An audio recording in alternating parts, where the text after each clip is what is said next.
नई Delhi election commission of India ने आज प्रेस कॉन्फ्रेंस कर 5 राज्यों में होने वाले विधानसभा चुनाव की तारीख का ऐलान कर दिया।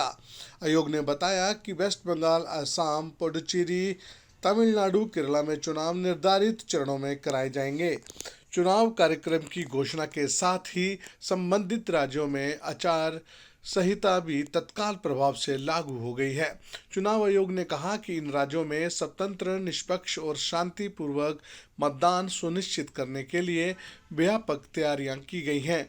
मतदान के दौरान सुरक्षा व्यवस्था को मजबूत रखने के लिए केंद्रीय सुरक्षा बलों की तैनाती भी की जाएगी।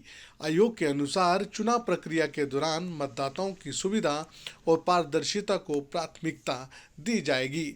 आयोग ने ये भी स्पष्ट किया कि आचार संहिता लागू होने के बाद राज्य सरकारें किसी नई योजना या बड़े नीतिगत फैसले की घोषणा नहीं कर सकती। इसके साथ ही सरकारी कार्यक्रमों और विज्ञापनों पर भी चुनाव आयोग की निगरानी रहेगी। चुनाव की घोषणा के साथ ही राजनीतिक दलों ने भी अपनी तैयारियां तेज कर दी। विभिन्न पार्टियों जल्द ही अपने उम्मीदवारों की सूची जारी कर सकती है और बड़े नेताओं की चुनावी रैलियों का दौर भी शुरू होने की संभावना है। चुनाव आयोग ने मतदाताओं से लोकतंत्र के इस महापर्व में बढ़ चढ़कर भाग लेने की अपील की है।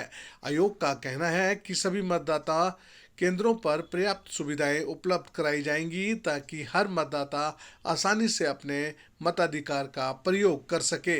इन चुनावों को देश की राजनीति के लिहाज से भी काफ़ी अहम माना जा रहा है, क्योंकि इसके नतीजे आने वाले समय की राजनीति की दिशा तय करेंगे। आयोग के अनुसार सभी मतदाता केंद्रों में ईवीएम और वीवीपैट मशीनों का उपयोग किया जाएगा ताकि मतदान प्रक्रिया में पारदर्शिता बनी रहे। साथ ही दिव्यांग मतदाताओं, वरिष्ठ नागरिकों और महिलाओं के लिए विशेष सुविधाएं भी उपलब्ध कराई जाएंगी। कई स्थानों पर मॉडल पोलिंग स्टेशन भी बनाए जाएंगे जहां बेहतर सुविधाएं दी जाएंगी।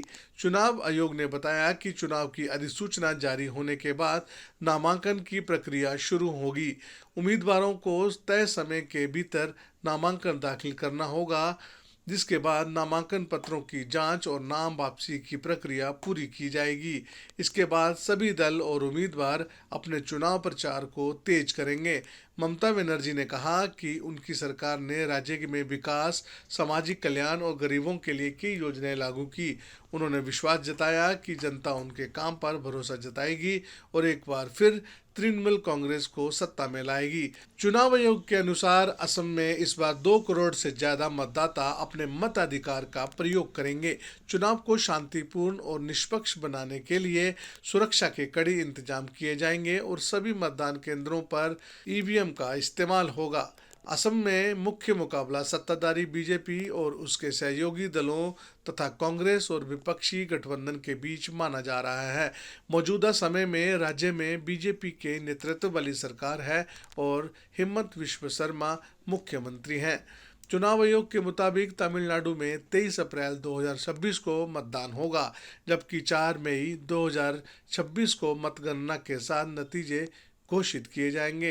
राज्य की 234 विधानसभा सीटों पर एक ही चरण में वोट डाले जाएंगे। चुनाव कार्यक्रम की घोषणा के साथ ही पूरे राज्य में आचार संहिता लागू हो गई। तमिलनाडु के मुख्य मुकाबला सत्ताधारी द्रविड़ा मुनेत्रा डीएमके और विपक्ष ऑल इंडिया एआईडीएमके के बीच माना जा रहा है। फिलहाल राज्य में एमके स्टालिन के नेतृत्व में डीएमके की सरकार है। वहीं भारतीय जनता पार्टी और इंडियन नेशनल कांग्रेस समेत कई दल भी चुनावी मैदान में अपनी ताकत आजमा रहे हैं।